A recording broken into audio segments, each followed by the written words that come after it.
untuk memastikan masyarakat tidak terprovokasi atau tidak menerima informasi-informasi yang tidak dapat dipertanggungjawabkan. Untuk selalu memproduksi iklan layanan masyarakat terkait pandemi, bagaimana masyarakat meningkatkan menjaga pola hidup mereka sesuai dengan protokol yang ada di masa pandemi.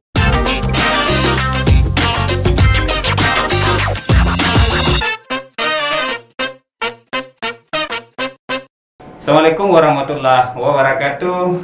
Selamat malam sahabat Rakyat News. Malam ini kita kembali akan berbincang-bincang terkait dengan penyiaran di pandemi COVID-19. Malam ini kita kehadiran narasumber. Beliau adalah Ketua Komisioner Penyiaran Indonesia Daerah Sulawesi Selatan. Nah, selanjutnya saya ingin perkenalkan kepada sahabat Rakyat News. Dia ini mungkin bisa diperkenalkan, Pak. Selamat malam, assalamualaikum warahmatullahi wabarakatuh, sahabat Rakyat News. Jadi saya berterima kasih sekali bisa mendapat undangan di media yang kita banggakan ini, media Rakyat News. Saya Asrul yang kebetulan saat ini dipercaya oleh teman-teman KPD Sulawesi Selatan sebagai ketua, dan mungkin sebelum kita diskusi lebih jauh, Pak Sabri, saya mohon maaf kepada sahabat Rakyat News dan Pak Sabri. Saya sengaja menggunakan masker, beliau juga menggunakan masker karena kondisi kita saat ini berada di ruang tertutup, dan kami juga di KPI telah mengeluarkan surat keputusan terkait KKPI nomor 12 terkait dukungan lembaga penyiaran. Di salah satu poin yang ada di keputusan itu, kami menghimbau kepada insan penyiaran yang bersiaran, apalagi lebih dari satu orang, untuk selalu menggunakan masker di saat ini dalam upaya untuk mencegah penyebar luasan virus COVID-19. Jadi mungkin itu Pak Sabri secara singkat saya. Kayaknya harus protokol kesehatan ya. Jadi podcast malam ini kita tetap komitmen dengan menggunakan protokol kesehatan, tentunya dengan menjaga jarak dan menggunakan masker. Dan nah, baik Kak, saya biasa panggil Kakak karena selain dia sebagai komisioner KPD, saya juga menganggap dia adalah kakak saya yang sampai detik hari ini tetap memimpin kami di media Rakyat News. Nah, mungkin kita akan bertanya terkait dengan bagaimana sih kondisi penyiaran di tengah pandemi COVID-19, boleh diceritakan? Ya, sahabat Rakyat News sekalian, tentu pandemi ini mengguncang kita semua, bukan hanya dunia penyiaran. Sejumlah sektor-sektor usaha juga tentu terkena dampak, bahkan masyarakat pun terkena dampak dari pandemi sejak awal tahun 2020 yang awal-awal masuknya Indonesia, yang saat ditemukan pasien 001 itu. Nah, tentu pandemi ini dampaknya besar, khususnya bagi dunia penyiaran, karena di saat awal-awal pandemi itu penyiaran bukan hanya di Sulsel tapi hampir di seluruh Indonesia mulai melakukan pengurangan jam tayang karena pandemi ini membatasi kita semua. Jadi perusahaan media mengambil inisiatif, dan KPI selalu menghimbau bahwa untuk mengatur sistem kerja teman-teman di dunia penyiaran. Jadi karyawannya diatur per shift, diatur harinya sedemikian rupa terkait dengan adanya edaran work from home WFH di masa-masa PSBB itu. tentu berpengaruh kepada jam siarnya. Nah, itu mungkin dampak yang pertama di dunia penyiaran, karena semua teman-teman baik TV dan radio itu melakukan pengurangan jam tayang. Tentu hal ini mendapat perhatian penuh dari KPID Sulsel. Kami juga selalu berkoordinasi dengan teman-teman terkait protokol kesehatan di masa pandemi. Selain adanya keputusan KPI nomor 12 yang saya sampaikan di awal tadi, KPI bahkan KPI dan KPID Sulsel juga selama ini terus melakukan edaran untuk mengingatkan teman-teman penyiaran untuk terus menjaga protokol kesehatan di masa pandemi. Jadi di keputusan KPI yang terbaru ini yang ditandatangani Ketua KPI Pusat itu tanggal 25 November lalu 2020, itu yang terakhir edarannya kami. Di sana di poin-poin itu kami mengingatkan agar insan penyiaran khususnya yang bekerja di lapangan itu untuk tetap menjaga protokol kesehatan, tetap terus di studio, mengingatkan kepada teman-teman yang lebih dari satu orang di dalam studio untuk tetap menggunakan masker.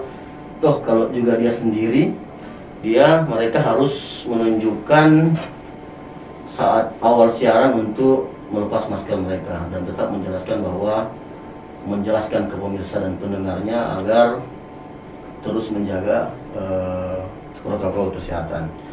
Tetap pengawasan ketat di situ. Jadi di poin selanjutnya KPI juga mengingatkan kepada dunia penyiaran khususnya yang di studio bahwa sebelum memulai acara dipastikan bahwa seluruh peralatan itu sudah disterilisasi, jadi sudah dibersihkan dulu. Berarti ada standar khusus yang itu standar yang kita terapkan. Jadi dan sebagai dukungan kepada pemerintah, karena pandemi ini tentu bukan hanya tanggung jawab pemerintah, ini tanggung jawab kita semua bagaimana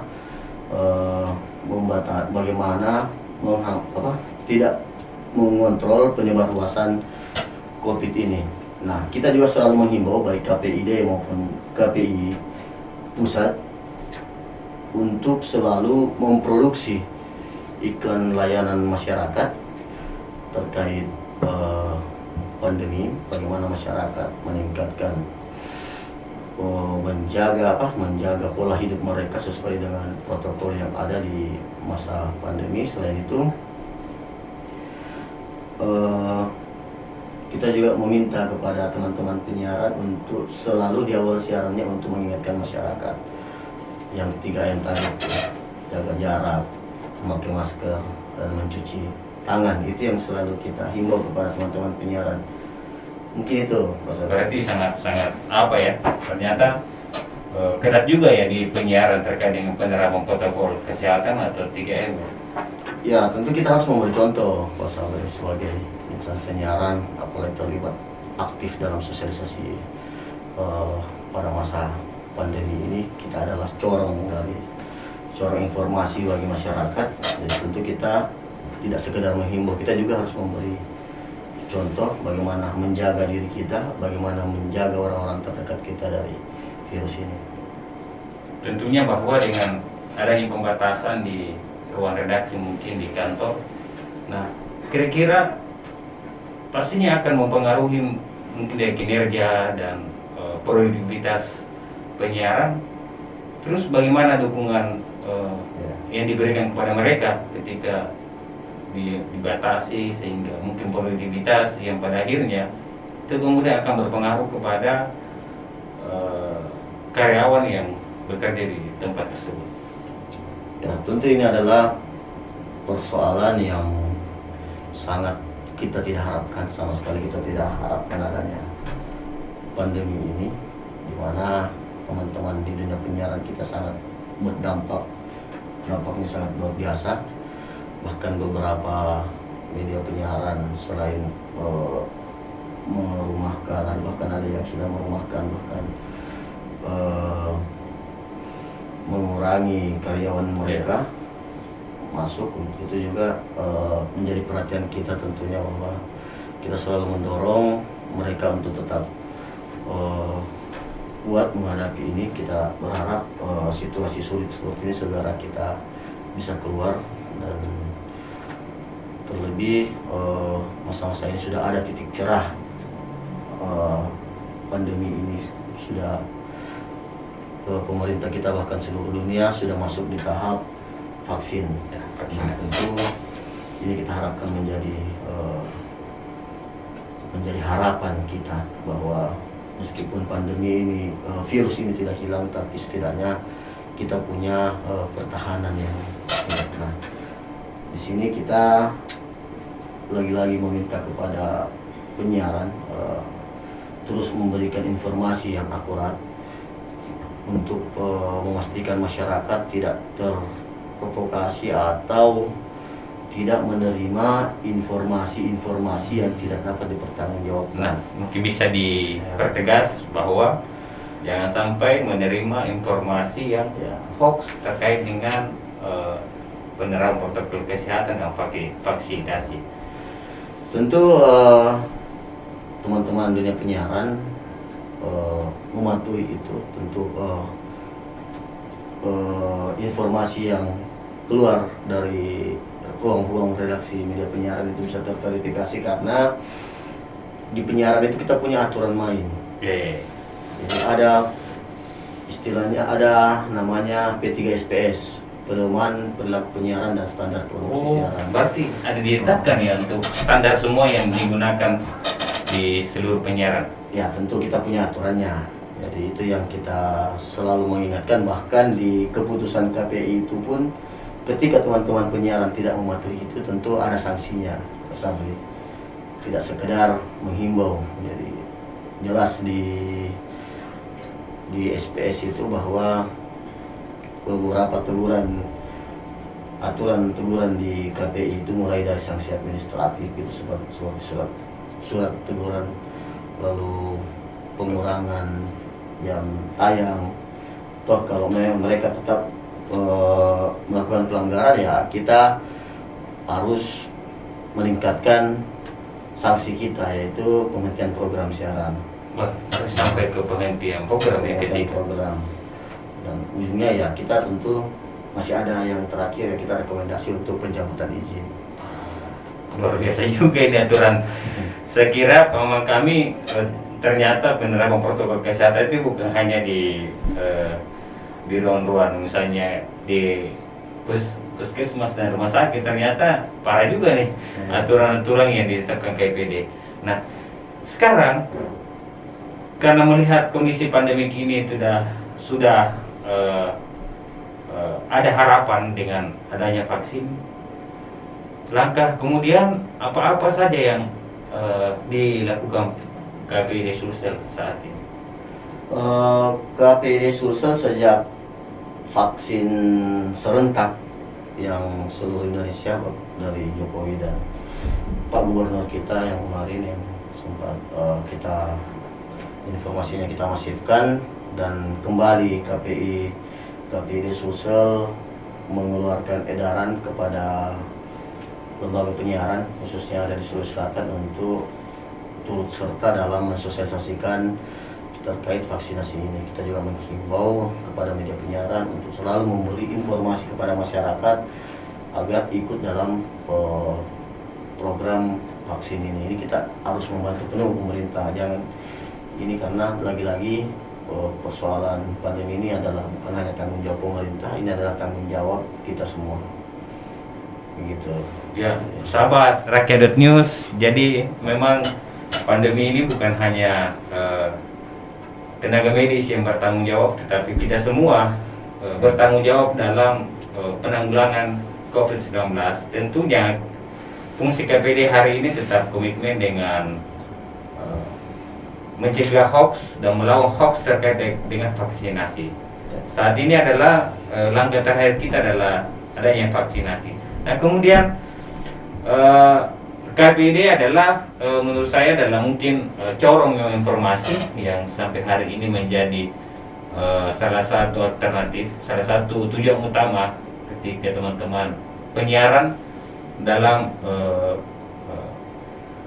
memproduksi sebuah informasi. Nah, melihat ini, apa sih harapan KPID Sulsel di 2021 ini di tangan Bapak Hasrul? Nah, sesuai Undang-Undang 32 tentang penyiaran yang tahun 2002 itu ya, tugas KPID ini selain sebagai regulator, kami juga fungsinya adalah pembinaan. Jadi selama ini fungsi pengawasan kami tetap jalankan meskipun di tengah pandemi. Jadi kalau pas Sabri jalan-jalan ke kantor, di kantor kami itu ada alat rekaman. Di alat rekaman itu ada juga teman-teman tenaga monitoring. Nah, di saat pandemi ini meskipun orang tenaga monitoringnya tidak ada, kami tetap melakukan proses perekaman selama media penyiaran itu bersiaran. Jadi itu yang kita lakukan sekarang, kita dorong, dan toh kalau ada yang tidak sesuai dengan regulasi, langkah pertama kita tentu tidak langsung melakukan sanksi. Kami selalu melakukan pendekatan persuasif, selalu melakukan pembinaan kepada teman-teman media penyiaran. Dan di tahun 2021 ini kita berharap khususnya kami kan ini masa periode kami sampai cuma singkat, hanya dari 2021 sampai 2023, cukup singkat, 3 tahun. Kami ini berkomitmen bahwa fungsi kami tidak sekedar sebagai pengawas, bukan sebagai yang tukang memberi sanksi. Kami juga ingin hadir di tengah-tengah teman-teman penyiaran sebagai istilahnya KPID ini hadir sebagai orang tua untuk selalu mengingatkan teman-teman media penyiaran. Itu yang kita harapkan. Kami selalu mendorong teman-teman untuk selalu patuh kepada aturan-aturan yang ada. Gitu. Kalau boleh tahu, RC sudah berapa persen media-media yang target yang mungkin di saat pandemi sudah mulai down, mungkin kiat dari KPID untuk menghidupkan kembali kepada penyiaran-penyiaran yang telah mungkin tutup di saat pandemi? Ya, belum sempat ada yang tutup di sini sebenarnya. Wah, sudah belum ada ya? Sulawesi Selatan ya, meskipun saya yakin teman-teman penyiaran kita di Sulawesi tetap kuat menghadapi pandemi ini, dan kita selalu memberi dukungan, selalu mendorong teman-teman untuk terus beraktivitas, terlebih di masa-masa sulit ini, karena tentu bukan hanya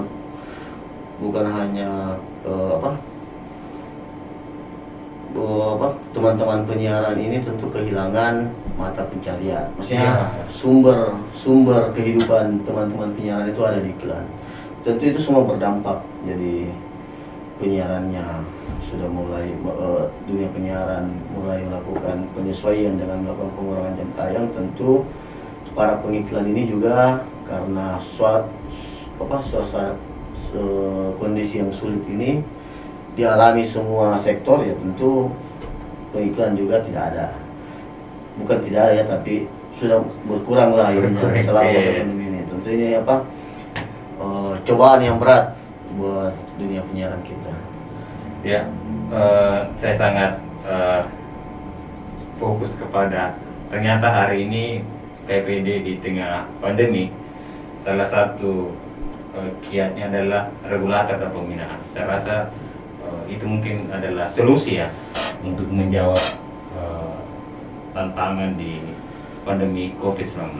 Nah, mungkin masih ada yang ingin disampaikan? Selain itu, karena di dunia penyiaran itu ada aturannya, ada pajak yang mereka bayar. Jadi semua televisi dan radio sampai TV kabel yang memiliki izin bersiaran itu memiliki kewajiban untuk membayar pajak. Nah, salah satu upaya kami di KPI ini, kami telah berkoordinasi dengan Kementerian Kominfo dalam hal ini, karena ini adalah wilayah mereka, untuk memberi keringanan membayar kewajiban mereka. Ada penerimaan bukan pajak PNBP yang teman-teman harus lakukan, itu adalah kewajiban.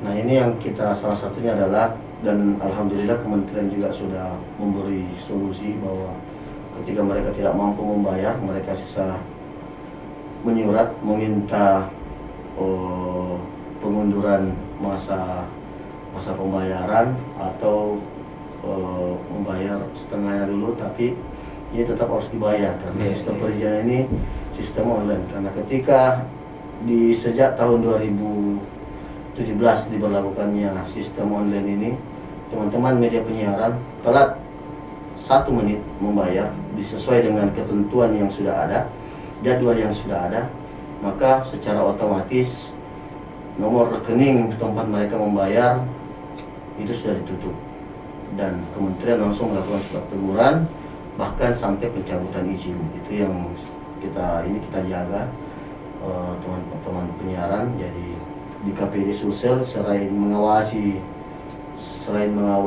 siaran-siaran yang teman-teman produksi, yang teman-teman tayangkan, kita juga selalu memantau kapan jatuh tempo mereka. Jadi kami juga kan punya bidang yang menangani perizinan dan infrastruktur, itu yang kita selalu pantau, kapan sih masa berlakunya teman-teman izinnya ini, kapan mereka harus membayar. Itu juga selalu kita ingatkan, jangan sampai mereka terlambat membayar.